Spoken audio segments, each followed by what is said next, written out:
देखिए, एक चीज बड़ी साफ है अभिषेक की, जब ये फैसला हुआ कि किसी जी। तरीके से पाकिस्तान में पानी की जो जाने का सिलसिला उसे बंद किया जाएगा, तो उसके बाद बगलियार हो, सलाल हो, इसी तरह से पकल डुलू हो, तमाम जो पावर प्रोजेक्ट जो चल रहे हैं, जी। उन प्रोजेक्ट्स को जो है वो कहीं ना कहीं किया जा रहा है कि ये पानी अब पाकिस्तान में ना जाए।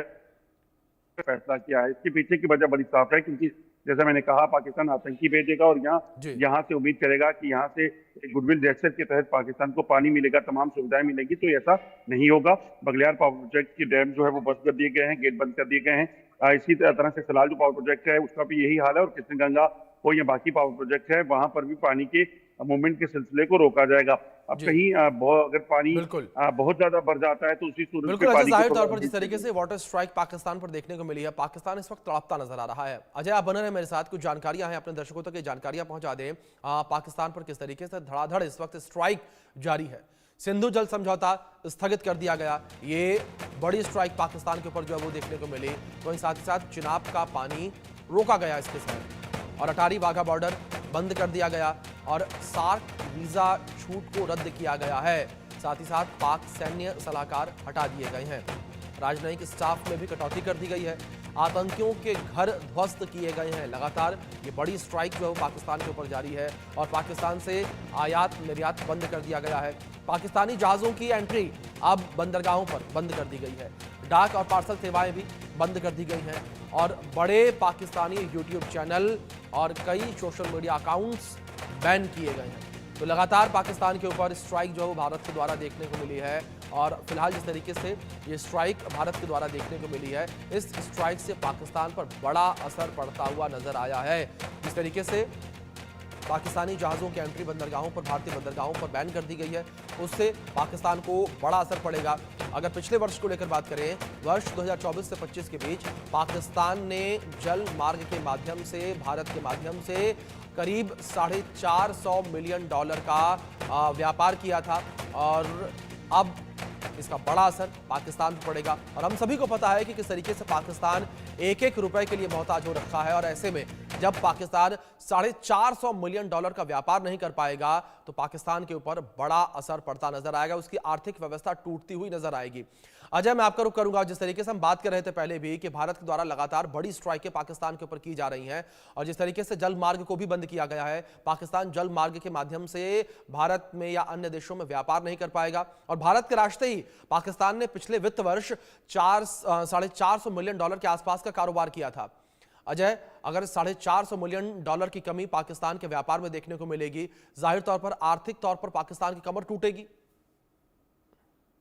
देखिए अभिषेक, बिल्कुल, अब अगर आप देखें तो पाकिस्तान अगर इस चीज को समझ पाता तो शायद पाकिस्तान के लिए आज हालात कुछ बेहतर होते, कुछ अलग बिल्कुल। होते। मगर पाकिस्तान ने क्या किया कि शुरू से लेकर आज तक, पिछले 1947 में जब पाकिस्तान का बना, तब से लेकर पाकिस्तान ने यहाँ आतंकी गतिविधियों को जो है वो अंजाम दिया। पाकिस्तान ने यहाँ आतंकी भेजे, पाकिस्तान ने यहाँ हमले किए, जंगें 3 भारत के साथ बात कर ली। उसके बावजूद भी जब भारत ने बार बार पाकिस्तान को ये चेताया कि ऐसा नहीं करना होगा, कहीं ना कहीं शांति को बनाकर रखना होगा, पाकिस्तान इस चीज को नहीं समझा, और लगातार 35 सालों से यहाँ पर एक प्रॉक्सी वार भारत में आतंकियों के जरिए चला रहा है। तो ऐसी चीजों को कैसे बर्दाश्त किया जाएगा? अब ये फैसला जो सरकार ने किया है, चाहे वो पानी बंद करने की बात हो, चाहे वो पोर्ट्स में एंट्री की या फिर वीजा पर रोक लगाने की बात हो, ये तमाम जी। फैसले तब लिए गए हैं जब भारत ने देखा कि जम्मू कश्मीर में या फिर देश के बाकी हिस्सों में पाकिस्तान की जो करतूतें हैं वो क्या रही, और इसी के चलते पाकिस्तान को $मिलियन का नुकसान जो है वो होने वाला है। और पाकिस्तान को इस चीज की अगर समझ आएगी, पहले से आर्थिक तंगी से गुजर रहा पाकिस्तान जो है, अगर वो सुधरता है, तो पाकिस्तान को सबसे पहला जो काम फुर्सत में करना चाहिए, वो वहां जी। पर बैठे आतंकी कमांडरों को भारत को सौंपने का काम करना होगा, जी। ताकि वो बिल्कुल अजय, दुनिया जाहिर तौर को पर ये जिस बता तरीके से आपने सके कि वो जिक्र किया आतंकवाद कि के खिलाफ पाकिस्तान खड़ा है अगर और इन बातों आतंकियों। को समझता, इन आंकड़ों को समझता, तो शायद पाकिस्तान अभी कहीं और खड़ा होता, ये स्थिति ना होती। इस बीच बड़ी खबर है, रुक कर लेते हैं। जंग की आहट के बीच इंडियन नेवी की बड़ी तैयारी देखने को मिली है। मल्टी इन्फ्लुएंस ग्राउंड माइन की सफल टेस्टिंग की गई है। बंगाल की खाड़ी में MIGM का सफल परीक्षण हुआ। तस्वीरें स्क्रीन पर आपके चल रही हैं। समुद्र में दुश्मन के जहाजों को निशाना बनाने में सक्षम है। ये बड़ी उपलब्धि जो है वो कही जा रही है। तस्वीरों में देख सकते हैं किस तरीके से ये सफल परीक्षण भारत के द्वारा किया गया। डीआरडीओ ने देश में ही बनी MIGM यानी कि मल्टी इन्फ्लुएंस ग्राउंड माइन का सफल परीक्षण किया है और इस परीक्षण में कम विस्फोटक सामग्री का उपयोग किया गया ताकि सुरक्षा मानकों का ध्यान रखा जा सके। ये माइन समुद्र के नीचे दुश्मन के जहाजों को निशाना बनाने में सक्षम है। चलिए अब बताते हैं कि किस तरीके से इंडियन नेवी इस वक्त शेर नजर आ रही है और किस तरीके से पाकिस्तानी जो है वो ढेर नजर आ रहे हैं। भारत में डिस्ट्रॉयर 13 है, पाकिस्तान के पास 0 है। एयरक्राफ्ट भारत के पास 300 और पाकिस्तान के पास इसकी भारी कमी है। फ्रिगेट 14, पाकिस्तान के पास 9। न्यूक्लियर सबमरीन भारत के पास 2 हैं, पाकिस्तान के पास 1 भी नहीं है। और अगर बात सबमरीन को लेकर करें तो भारत के पास 18 सबमरीन है, पाकिस्तान के पास 8 है। एयरक्राफ्ट कैरियर भारत के पास 2 हैं, वहीं पाकिस्तान के पास 1 भी ये कैरियर नहीं है। नेवल एयरक्राफ्ट को लेकर बात करें, भारत के पास 300 नेवल एयरक्राफ्ट है, पाकिस्तान के पास केवल 85 है। कॉर्वेट 18 है भारत के पास, पाकिस्तान के पास सीधे आधे यानी कि 9। डिस्ट्रॉयर भारत के पास 13, पाकिस्तान के पास 1 भी नहीं। तो आप देख सकते हैं किस तरीके से पाकिस्तानी नौसेना ढेर नजर आ रही है इंडियन नेवी के आगे और इंडियन नेवी के पास तमाम जो आधुनिक हथियार हैं वो भी मौजूद है। इसमें कई ऐसे भी हथियार हैं जिनका जिक्र जो है इसमें नहीं किया गया है, लेकिन डीआरडीओ लगातार तमाम हथियारों को विकसित कर रहा है। भारत हथियारों के मामले में आत्मनिर्भर हो रहा है, तमाम हथियारों के मामले में भारत की आत्मनिर्भरता भी बढ़ती चली जा रही है। हमारे सहयोगी अजय लगातार बने हैं।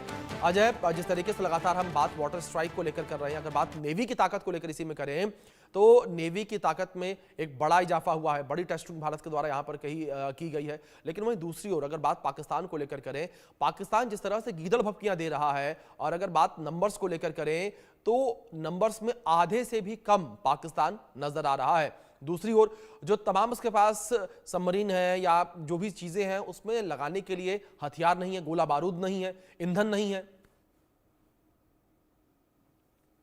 देखिए अभिषेक, बिल्कुल आप ठीक कह रहे हैं। जिस तरीके से भारत और पाकिस्तान में अगर कंपेयर किया जाए डिफेंस सेक्टर में, तो भारत जो है एक अलग पायदान में खड़ा होता है, क्योंकि भारत के पास तमाम वो जो डिफेंस सिस्टम्स हैं, चाहे वो नेवी की बात की जाए, नौसेना की बात की जाए, थल सेना की बात की जाए, एयरफोर्स की बात की जाए, उनके पास वो तमाम उपकरण, तमाम जो फाइटर जेट्स, तमाम वॉरशिप्स जो है उनके पास है, वो पाकिस्तान के पास नहीं है।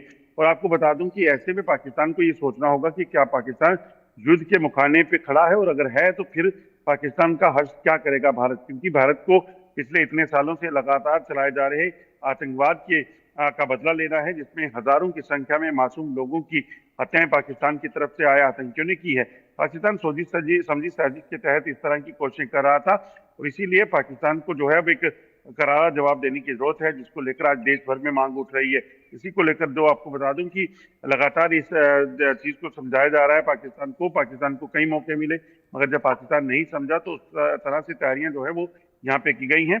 और आपको बता दूं कि खासतौर पे आपको देखें तो डीआरडीओ ने पिछले कुछ समय में कई ऐसे सफल परीक्षण किए हैं जो बताते हैं कि भारत एक अलग श्रेणी में जो है वो डिफेंस सेक्टर में पहुंच चुका है। खासतौर पे पिछले 10 सालों में जो डिफेंस सेक्टर में चीजों को बेहतर करने की बात की गई, इंडियन मेड चीजें, मेक इन इंडिया का जो बनाया था, उसी का एक बड़ा फायदा जो है वो भारत को दिख रहा है कि भारत आज एक सक्षम देश बन चुका है डिफेंस सेक्टर के लिहाज से।